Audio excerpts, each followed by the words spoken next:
Assalamualaikum warahmatullahi wabarakatuh. Saya Yudi Pramuko, tukang donat dari Parung Youtuber tertua di semesta. Saya mau komentari ya perang besar antara Rizal Ramli dengan Mahfud MD. Padahal mereka itu berkawan. Dengan waktu saya ke rumahnya Rizal Ramli, diundang Rizal Ramli, itu Mahfud itu kesini katanya, kata Rizal Ramli. Karena apa? Reklamasi itu biasa di seluruh dunia, di Eropa, di Singapura, tapi tanahnya punya negara. Ini kan swasta semua, ya kan? Dan tanahnya kan punya Pemprov DKI itu, pantai utara itu. Pulaunya enggak, Mas. Pulaunya Udah dibeli. Pengembang lah, konsesinya kepada pengembang, ya kan? Nah, dua-duanya ini terganggu lah. Taipan reklamasi lobby, ya kan, lewat Ahok supaya kita diganti, ya Pak Yusuf Kalla juga, karena banyak proyek dia dan keluarganya kita batalin sebagai Menko.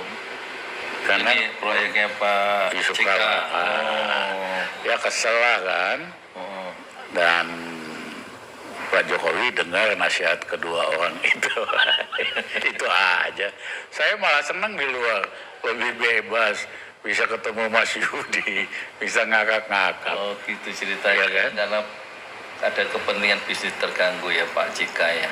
Iya, Akhirnya sang Raja Wali di kabinet ya. iya kacau. Biasanya dia sangat dominan di sidang kabinet. Begitu ada kami, karena dibahas kan, pembahasan-pembahasannya, akhirnya Pak Jokowi, Presiden banyak dengar kesimpulan saya, itu jadi kesimpulan kabinet. Terganggu, ya, karena sehabis... Dua orang itu yang merasa terganggu. ya, habis itu kan Pak Jokowi pecat 6 menterinya Pak Yusuf Kalla kan. Oh gitu. Tapi Pak Jokowi tetap menganak emaskan Cika dan menyingkirkan Bung Rizal. Perasaan gimana waktu itu? Kok saya disingkirkan Antara gitu? Rizal Ramli dengan Mahfud MD. Padahal mereka itu berkawan. Ya kan, waktu saya ke rumahnya Rizal Ramli, diundang Rizal Ramli, itu Mahfud itu kesini katanya, kata Rizal Ramli. Ya, waktu dia detik-detik terakhir nggak jadi presiden, padahal jasnya sudah jadi, diganti sama Mahfud, sama Pak Kiai Ma'ruf Amin. Dia kesini curhat. Soal isi curhatnya nggak usah saya sebutin ya. Sebenarnya Mahfud dengan Rizal itu berkawan, tapi kenapa kemarin itu berantem? Apa pura-pura apa enggak? Masalahnya ada 2 poin itu. Pertama itu kan Perpu. Perpu kan kemarin dikeluarkan oleh pemerintah, Perpu Cipta Kerja, Undang-Undang Cipta Kerja yang oleh MK, Mahkamah Konstitusi, itu kan disebut, itu dikatakan Perpu Cipta Kerja yang didemo itu oleh masyarakat, oleh buruh itu, oleh mahasiswa itu kan inkonstitusional, bersyarat dan harus diperbaiki sebelum menjadi undang-undang, kira-kira begitu. Tapi oleh pemerintah dibuat Perpu, peraturan pemerintah perganti undang-undang Cipta Kerja itu. Nah terus Bung Rizal Ramli itu bilang, jadi Perpu itu katanya pelecehan katanya, ya, terhadap apa? Mahkamah Konstitusi, kata Rizal Ramli. Dan dia secara khusus menjemput Mahfud ya. Dia miris katanya. Temannya itu Mahfud. Itu bukannya mencegah jangan sampai muncul Perpu, malah dia bersekongkol, kata Rizal Ramli, terhadap kekuasaan untuk memperlemah konstitusi. Itu poin pertama ya. Dia merasa miris terhadap Menteri Menko Polhukam yang ahli tata negara, ngerti hukum, itu malah bukannya mencegah lahirnya Perpu itu, malah dia bersekongkol dengan kekuasaan untuk memperlemah konstitusi. Nah, itu miris. Itu yang pertama. Yang kedua, ucapan Mahfud ya. Semua orang ya semua orang akan berubah katanya. Dari malaikat menjadi iblis kalau masuk sistem kekuasaan, kata Mahfud. Nah, ini menimbulkan reaksi yang keras ya. dalam benak Rizal Ramli. Jadi kata dia itu sebenarnya kan adalah penghinaan katanya, omongan gitu. Terhadap siapa? Terhadap sejarah tokoh-tokoh besar dan pejuang Indonesia di masa kemerdekaan, kata Rizal Ramli. Banyak tokoh-tokoh kita yang nggak bisa digoyang oleh kekuasaan, karakternya kuat dan integritasnya itu terjaga. Kalau integritas Mahfud itu runtuh tuh gara-gara dia masuk kekuasaan dan tidak mencegah artinya bersekongkol untuk merulah konstitusi dan banyak hal lain yang kita lihat jejak-jejak rekamnya itu. Kata Rizal Ramli, di masa dulu, di masa pra kemerdekaan, orang-orang yang berkarakter kuat itu dia sebutnya Dr. Cipto Mangkunkusumo ya, yang sekarang jadi rumah sakit di Jalan Kuini itu di Jakarta Pusat.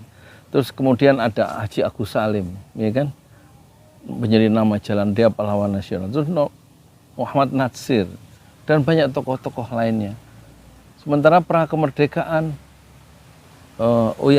Muhammad Hatta, integritasnya itu kuat meskipun jadi nggak luntur dalam kekuasaan gitu loh. Memiliki integritas, satunya kata dengan perbuatan itu. Di zaman pra kemerdekaan disebutkan oleh Rizal Ramli ada Jenderal Hugeng, polisi yang jujur itu, yang menjadikan jokes oleh Gus Dur bahwa polisi di Indonesia itu cuma 3 saya. Gimana sih? Joknya itu polisi yang jujur itu cuma 3, polisi tidur sama Jenderal Hugeng apa gimana. Pokoknya Hugeng itu dikenal sebagai orang yang integritasnya terjaga meskipun dia nggak luntur masuk dalam mesin kekuasaan gitu. Terus ada lagi disebut siapa itu rektor UGM tuh, Harja Sumantri itu, Kusnadi Harja Sumantri. Terus Rizal Ramli nyebut Slamet Imam Santoso, rektor UI kalau nggak salah ya. Terus Mahar Marjono.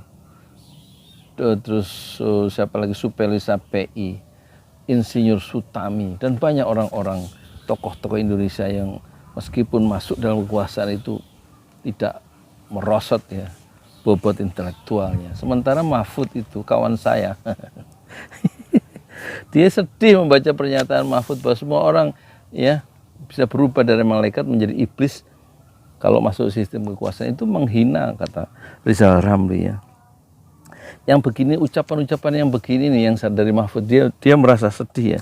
Jadi bobot intelektual kawan saya ini merosot katanya. Yang bikin. Jadi Mahfud itu kata siapa, Rizal Ramli itu integritasnya itu luntur ya. Ketika masuk atau mesin, jadi luntur setelah masuk mesin cuci kekuasaan. Itu kata Rizal Ramli. Marah si siapa, Mahfud itu di Twitter yang saya baca itu ada kata ngawur, ada kata bodoh, ada dia ngatain Rizal Ramli merasa pinter dan lain-lainnya. Jadi dan tunjukkan katanya kepada saya kapan saya ngomong malaikat itu berubah menjadi iblis kalau masuk sistem. Dia lihat konteksnya, lihat dong konteksnya katanya. Saya ngomong itu konteksnya waktu pilkada. Kalau pilkada sistemnya nggak diubah, kata Mahfud waktu dia menjadi ketua MK tahun 2012 kalau tidak salah ya. Itu orang yang baik, orang yang malaikat itu bisa berubah menjadi iblis kalau sistemnya nggak diubah. Karena sistem pilkada itu menghasilkan orang-orang itu cenderung menjadi korup ya. Malah dia meneguhkan ininya, argumennya. Dari sekian ratus kepala daerah, kata Mahfud mengutip Gamawan Fauzi waktu itu Menteri Dalam Negeri, separuhnya 50%-nya itu korupsi dan masuk penjara. Berarti ada sistem yang harus diubah. Jadi saya, kata Mahfud, ngomong seperti itu konteksnya pilkada. Gitu. Jadi intinya dia sih membersihkan dirinya sendirilah pokoknya.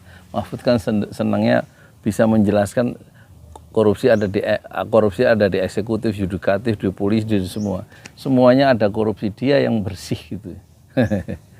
Wala tuzakku anfusakum, kata Quran. Janganlah kamu membersihkan dirimu sendiri. Jangan merasa suci di tengah sistem yang melingkungi kamu. Dan pilkada, sistem pilkada itu kalau dilihat, itu kan dia bagian dari sistem yang lebih besar, toh? Sistem kekuasaan yang lebih besar. Pertanyaannya, kalau dia bagian dari sistem politik Indonesia yang lebih besar, yang korup itu, berarti nggak menutup kemungkinan kan, dalam proses pemilihan yang lain yang lebih tinggi, yang presiden misalnya, berarti menghasilkan apa? Disimpulkan sendiri ya. Jadi konteksnya itu masih sama, karena sistem pilkada adalah bagian dari sistem kekuasaan yang lebih besar, sebagaimana pendidikan misalnya adalah subsistem ya dari sistem politik kan. Nah, pilkada adalah subsistem dari sistem politik kita, pemilihan kepala daerah dan pemimpin yang lebih luas. Dia bagian ya, subsistem. Berarti sama, berarti orang yang masuk sistem yang sama, ya kan? Dan pilkada adalah bagian saja subnya sistem politik kita yang korup itu berarti akan menghasilkan orang-orang yang baik itu menjadi iblis ya. Jadi dalam konteks ini sebenarnya Rizal Ramli itu benar. Tapi kenapa Mahfud itu marah-marah? Itu karena dia integritasnya terluka ya, dengan ucapan Mahfud, karena dia merasa bersih dalam sistem yang dia masuki sekarang ya, sebagai Menko Polhukam, yang dia bagian yang pernah membubarkan HTI, pernah membubarkan FPI, dan banyak kasus-kasus atau rekam jejak Mahfud MD dalam sistem yang dia ikut di dalamnya itu. Jadi dia sebenarnya bagian dari skrup kekuasaan yang memperkukuh sistem yang korup itu sebenarnya. Jadi sebenarnya yang kita harus tanyakan, sebenarnya Mahfud MD dan Rizal Ramli itu berteman nggak? Menurut saya berteman, tapi kali ini harga diri Mahfud MD itu terluka oleh ucapan-ucapan dan serangan balik dari Rizal Ramli. Dan Rizal Ramli seperti biasa, ya, dia mengungkapkan apa yang terjadi. Dan dia mengatakan satu, lahirnya undang-undang atau Perpu Cipta Kerja itu adalah penghinaan. Ya, ya enggak? Penghinaan terhadap konstitusi kita. Nah, Mahfud bagian dari orang yang memperlemah konstitusi itu. Dia bersekongkol untuk memperlemah itu. Dan di situ yang tidak bisa diterima oleh Rizal Ramli. Yang kedua, dia menghina bahwa semua orang itu dalam sistem kekuasaan, semua orang itu akan berubah dari malaikat menjadi iblis. Itu dia berpikir ahistoris, kira-kira gitu. Kalau bahasanya Rizal Ramli, ahistoris. Sejarah tidak mengatakan itu. Dalam sistem, di dalam pra kemerdekaan era kolonial maupun setelah kemerdekaan, meskipun sistemnya buruk di era kolonial dan juga pra kemerdekaan yang setelah kemerdekaan yang banyak korupsi di bawah Soekarno dan anti kritik, sehingga Mustar Lubis itu dipenjara itu sampai 10 tahun dia karena vokal terhadap pemerintah Soekarno, dan banyak tokoh-tokoh yang masuk penjara di masa Soekarno. Tapi ada orang-orang seperti Muhammad Hatta gitu, dan lain-lain yang integritasnya itu tidak runtuh. Begitu juga di zaman Soeharto yang otoriter. Masih ada orang-orang seperti Insinyur Sutami, Jenderal Hugeng, Mahar Marjono, Kusnadi Harjasumantri, dan siapa lagi yang disebut oleh Sujana Sapei misalnya ya, Mahar Marjono, Slamet Imam Santoso. Jadi ada selalu orang-orang yang integritasnya tidak runtuh dan bobot intelektualnya tidak merosot sebagaimana merosotnya bobot intelektual kawan saya, yaitu Mahfud MD. Kata Rizal Ramli. Assalamualaikum warahmatullahi wabarakatuh.